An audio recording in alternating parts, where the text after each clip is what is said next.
This is Entertainment for Review, and I have an extra thought on 1994's The Santa Claus. There's one scene in particular in this movie that's always struck me as a little bit odd. It's the scene where Scott Calvin, aka the new Santa Claus, first arrives to the North Pole and lowers down into the workshop.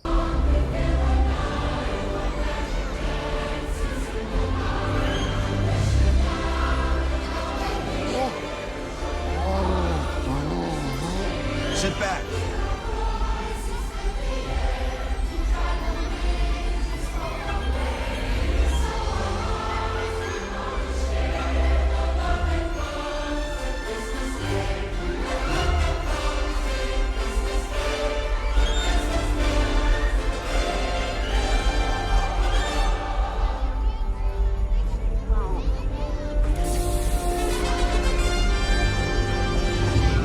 Now, Scott had just become Santa Claus and didn't even understand that yet. But what I'm more curious about in this scene is the elves. The elves give virtually no reaction to the fact that there's a new Santa Claus arriving in the North Pole. No shock or surprise. No apparent sadness for the loss of the previous Santa Claus. They just go about their duties as normal. The only elf who I see really gives much of a reaction is Bernard, who's probably annoyed that he has to explain everything to a new Santa Claus. So this scene makes me think of a lot of possibilities. These elves are all hundreds of years, and in some cases over 1,000 years old. They have likely seen many Santas come and go. So it is quite possible that this is just another day at the office, something they've been through many times before. Perhaps they react this way in a very positive way so that they don't freak out the new incoming Santa Claus and scare him off. Another thought I had is that perhaps they don't really relate to the person, but to the position, being that they are loyal to the position of Santa Claus, whoever that may be, not necessarily the individual person who fills the role at the time. There's some support for this theory in the Santa Claus 3, when the elves go along with the Jack Frost version of Santa's vision to monetize the North Pole. However, in the most recent installment in the series, being the Santa Clauses Season 2, we saw that in one point in the past, the elves did turn against a bad Santa. So, not the most consistent reaction to things. What's your thought on the elves' reaction to Scott Calvin's arrival to the North Pole as the new Santa Claus? Please let me know in the comments section below, and please be sure to like, subscribe, and keep an eye out for my next video coming soon.